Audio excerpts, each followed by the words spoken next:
just to keep the record clean, there were no rebuttal witnesses here today? No rebuttal witnesses, no further evidence will come, Your Honor. Okay, thank you. And at this time, I am going to read instructions for the jury. Upon reaching the jury room, you should first select a foreperson who will act as your presiding officer. In order to return a verdict, the verdict must be unanimous. Every juror should be given the opportunity to state and discuss his or her views. Further, you have the duty to consult with one another and to deliberate with a view reaching an agreement if it can be done without violence to your individual judgment. Each juror must decide the case in his or her own mind, but only after an impartial consideration of the evidence with the other jurors.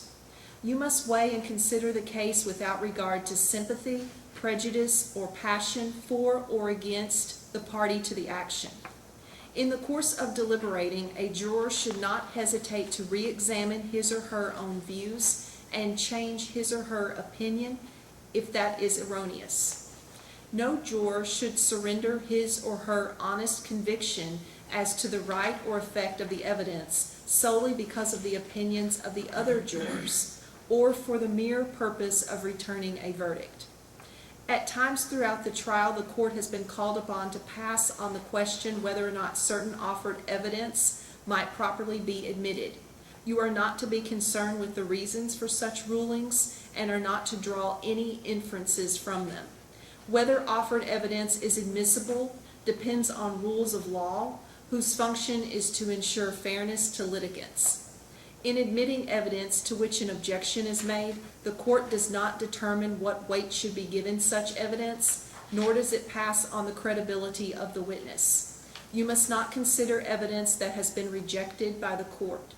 As to any questions to which an objection was sustained, you must not conjecture as to what the answer might have been or as to the reason for the objection.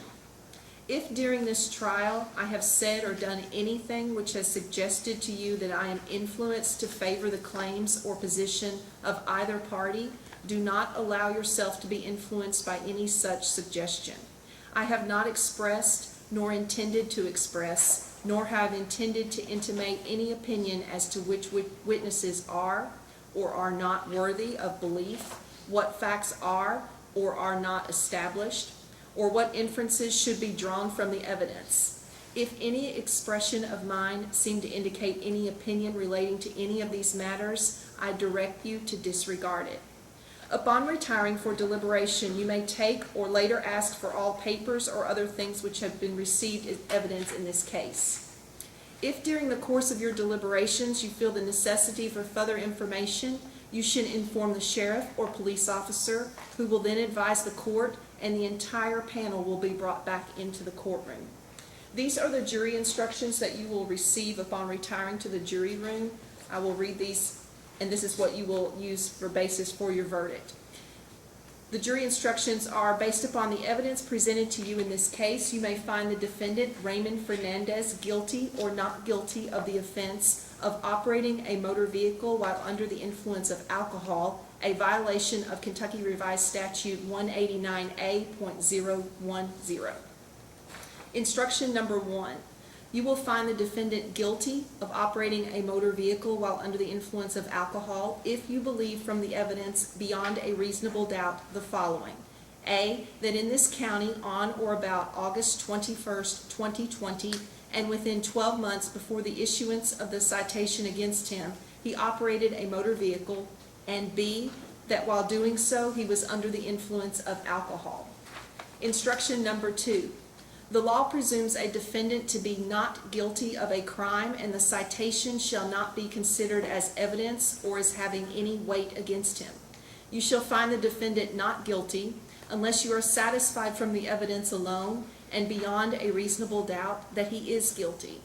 If you have a reasonable doubt that he is guilty, you should find him not guilty. Instruction number 3.